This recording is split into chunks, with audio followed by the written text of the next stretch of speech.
to the Unstuck Church podcast, where each week we're exploring what it means to be an unstuck church. One of the primary reasons ministry plans fail is that there's no one ultimately responsible for them. Sure, we might think that the entire team is responsible, but if one person doesn't feel the weight of ownership, it's unlikely that the plan will be effective. On this week's podcast, Tony and Amy continue our series on reaching and connecting with new people with a conversation on how churches can structure their staff teams with newer attendees in mind. Before we get into today's episode, though, I want to tell you about an upcoming opportunity we have for leaders of multi-site churches. Our next multi-site leader cohort kicks off April 23rd, and registration for it closes on March 8th. During this year-long cohort, you'll get to connect with executive pastors and multi-site directors from 9 other like-minded churches around the most common challenges every multi-site church is telling us they're facing right now, and actively get to participate and learn from each other. To learn more and secure your seat, check out the information in your show notes. Now, before this week's conversation, here's Tony. Giving presents challenges for growing churches. Cumbersome donation forms and dated administrative features of most giving systems leave you lacking the tools you need. But SecureGive's 7-in-1 system makes donating easy and secure and provides in-depth analytics and management tools for your team. It also integrates with your church management system. It's a system that scales to fit the needs of growing churches. For our Unstuck listeners, SecureGive is offering 6 months of free software to get your church started. You can visit securegive.com/unstuck to learn more.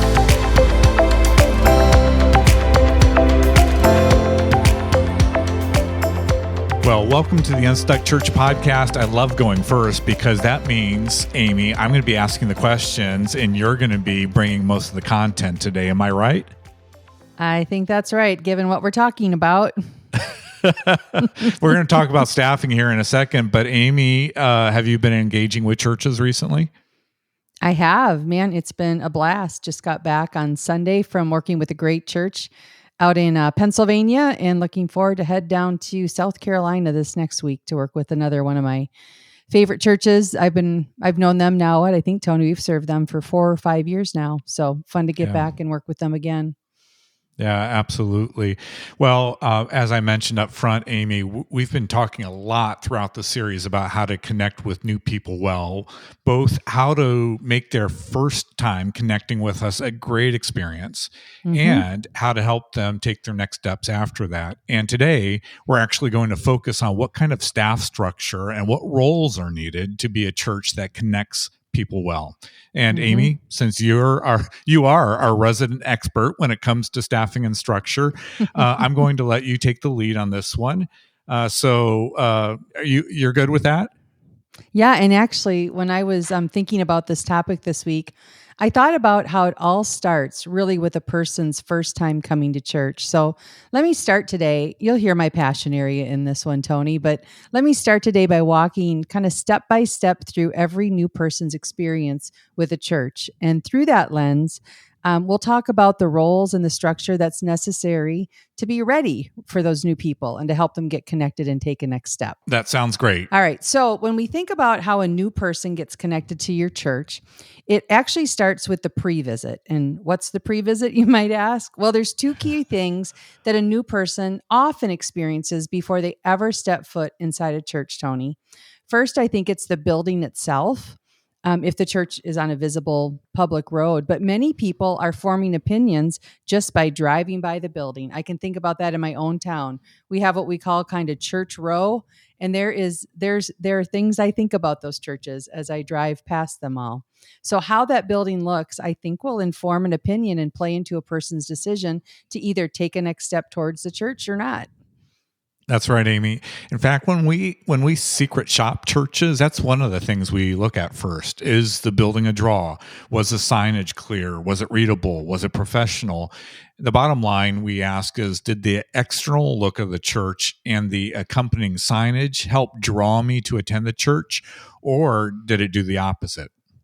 That's right. And sometimes it's hard to remember what our building looks like when we are connected to a church. But hopefully for all of our listeners, you can picture those kind of church rows in your town too, and take a fresh look at some of those buildings and then think about yours. The second key area, Tony, a person often visits before they visit is the website. So we often ask the question, does the website and our online presence help draw me to attend the church? And the first thing a new person, I believe, will notice is if the website is voiced to them or if it's voiced to all the insiders at the church. And again, when we do this, when we evaluate church websites, we ask questions like, does this feel like a place that I could go to just as I am? Was the content they displayed, was it relevant? Can I easily find information about what to expect? Were service times prominently displayed? And if the answer to those questions are positive, I think people will explore a little further, maybe even watch part of a church's service online so that they can understand what it's about and what to expect. But if it doesn't check the boxes of those questions I asked, I think I might stop before that point and maybe not take that next step to get connected to the church. And so overall, the key takeaway here is that these two pre-visit experiences are extremely influential on if people currently not connected to your church will be willing to give it a try. Absolutely.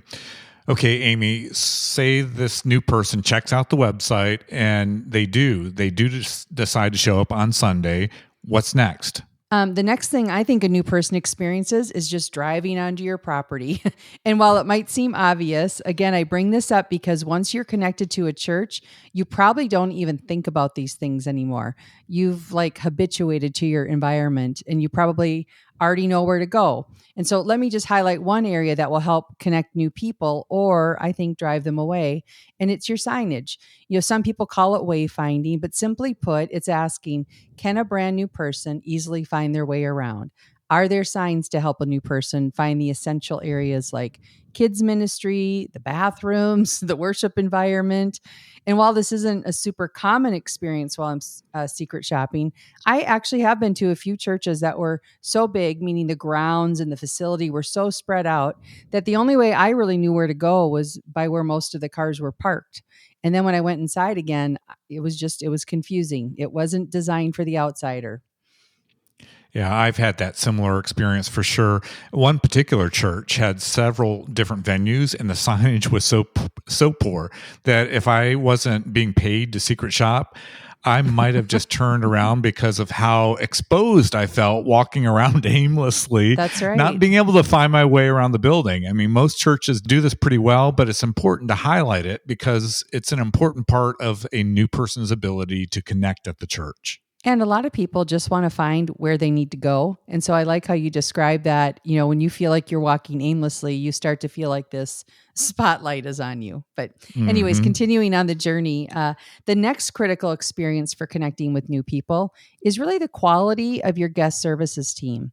And ideally, the guest service team will put me at ease and make me feel like this is a place where I would fit. And I don't know, great guest service team members. I don't know how else to say it, but they just have a high EQ, Tony. They can read people, meaning they don't undergreet or overgreet. And ideally, when I secret shop or even when I just go to new churches, hopefully there's someone that looks a bit like me, people that are my age. And so we have to have diversity in those guest service teams. And if I had my kids with me, of course, I hope they would greet my kids and help me figure out where to go. Just one shout out, one positive experience I had, and I have a lot of good guest experiences, by the way, but one positive experience I had in this area was with a church, The Journey out in Newark, Delaware. I was secret shopping both of their locations, and the person who met me at the door had such a high EQ, both locations. They greeted me well, and they said, by the way, and they pointed out, there are the restrooms, and over here's the auditorium. The service starts in about 10 minutes, so feel free to grab a cup of coffee, and I hope you have a great experience. Just so easy. And by the way, he actually one of them caught me at one of the locations after the service. And again, in a really comfortable way, asked me how the experience was. So that was a great one. That is, I'm pretty proud of the folks at The Journey, Mark Johnston and the team there. And by the way, I was just connecting with them recently. Their church is just growing like gangbusters, and so fast that they're actually trying to hire some new people to join the team, just to keep up with the pace of growth that they're experiencing. So, but kudos to The Journey for that great guest experience on Sunday morning. Yeah, definitely. And then to go on, after hopefully interacting with the guest services team, a new person is now handed to the team that puts the weekend service together when they go through those auditorium doors. And again, here's what I've observed from weekend service teams who do it right, meaning the teams that do this best at connecting with new people. First, they give cues that they've been expecting new people. At the top of the service, before the band starts playing and everyone stands up, they actually welcome new people specifically, and they let them know what they're going to experience. Yeah, Amy, I can't tell you how many times I've gone to a church and at the end of the countdown, the worship leader just yells, "Welcome, everyone, let's stand." And then they jump straight into music and singing. And I have no idea what the song is, if I should participate. And some of them eventually welcome new people, but then it's 30 minutes into the service. And so it's just not, it's as if they're not expecting new people to show up for a service on Sunday morning. Yeah, I see that too. I think the lead pastor is often tuned into new people in the room.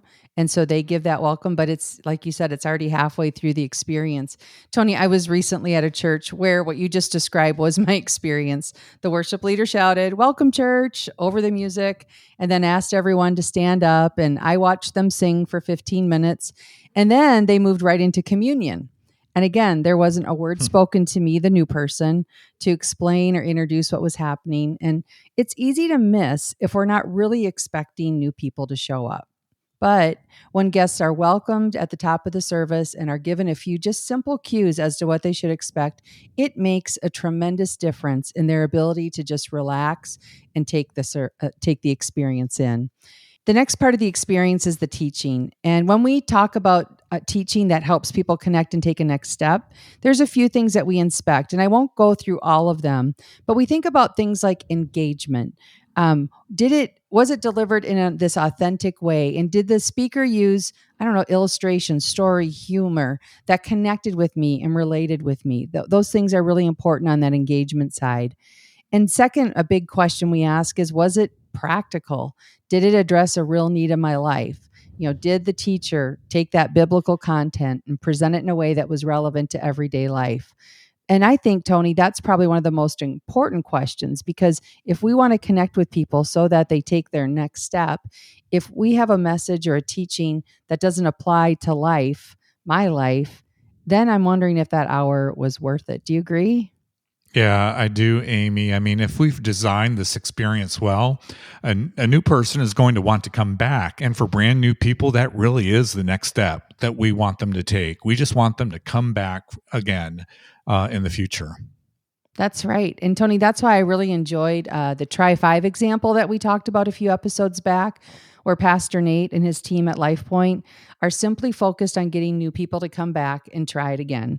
Because I think once a person's been on your campus 5 times, they're much more likely ready for that next step and their next way to connect.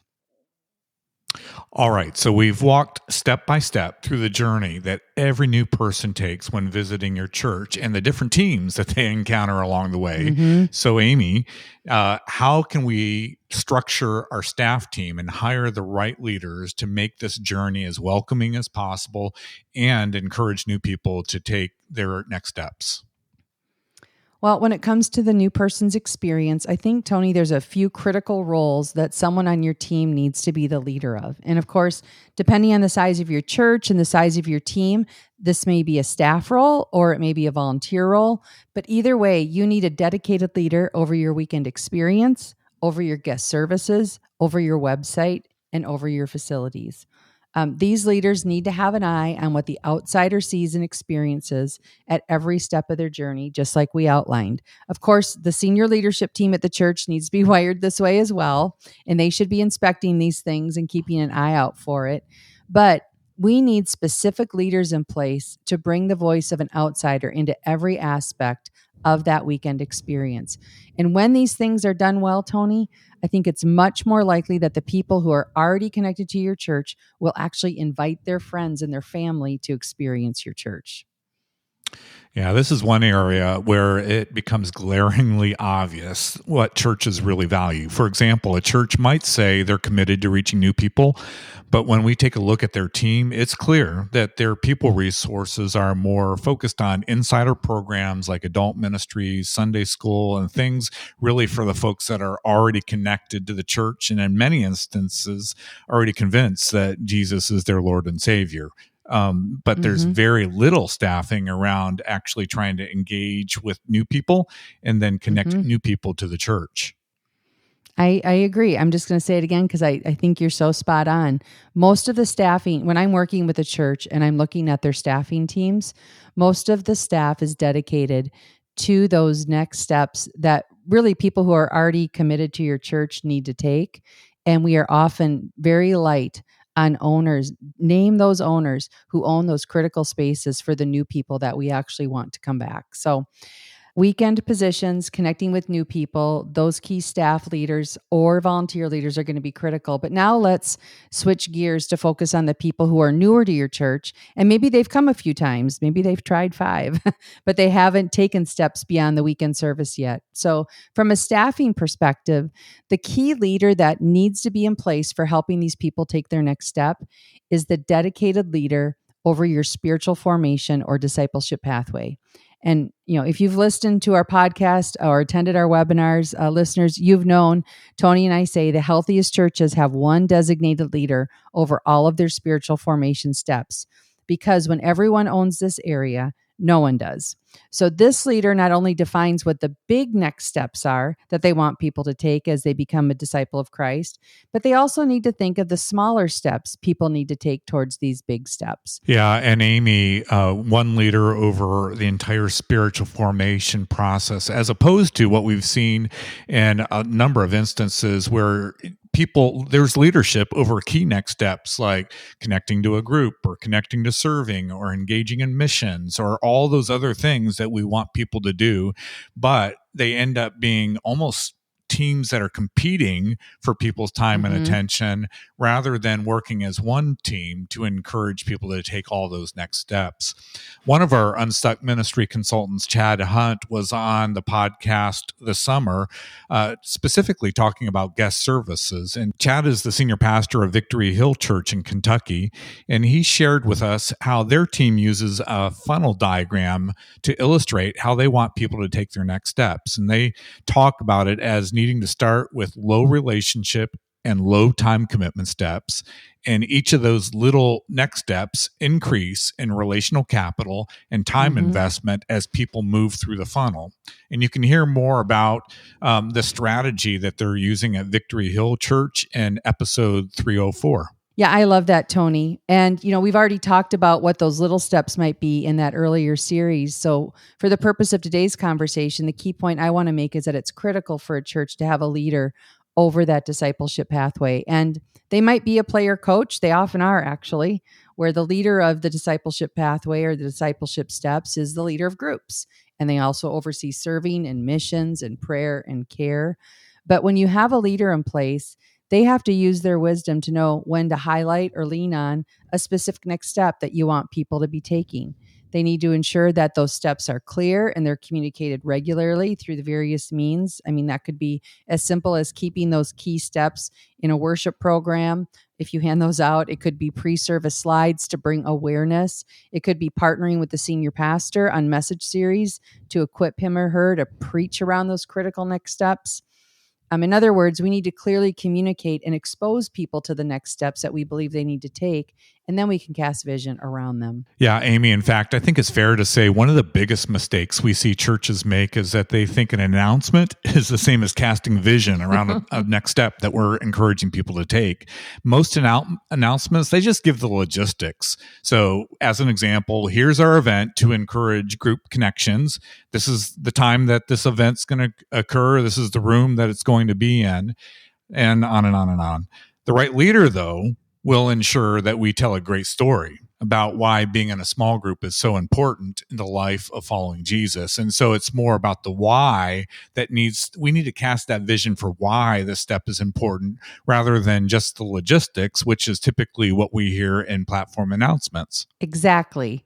So just to reiterate, here's my advice on structuring your spiritual formation area. Put everyone in charge of a spiritual formation step on the same team and make one of them the leader over all those steps. That leader may still have responsibility again for one of the steps, but he or she would also have the added responsibility to ensure that these spiritual formation steps are working in tandem with one another. And like you said earlier, Tony, they are not competing with one another. Well, I love it, Amy, when we can help churches put good structure around a great strategy to carry out the mission that they're called to. But any final thoughts that you want to share as we wrap up today's conversation? Sure. I want to once again invite our listeners to join us for our free webinar that's live tomorrow. If you're listening to this episode on the day it releases, we'll actually be joined, Tony, by Chad Hunt, who we mentioned earlier, and 2 other great voices to discuss how we can use our weekend services strategically and intentionally to reach new people and help them take their next steps. So I encourage you to register at the link in your show notes and join us for that conversation tomorrow. And of course, if your church is struggling in this area of finding the right leaders for these key areas or creating the right structure to align your ministry strategy, we would love to help you. And you can find more information about our staffing and structure process at theunstuckgroup.com. Well, thanks for joining us on this week's podcast. At the Unstuck Group, our goal is to help pastors grow healthy churches by guiding them to align vision, strategy, team, and action. In everything we do, our priority is to help churches, help people meet and follow Jesus. If there's any way we can serve you and your church, reach out to us today at theunstuckgroup.com. Next week, we're back with another brand new episode. Until then, have a great week.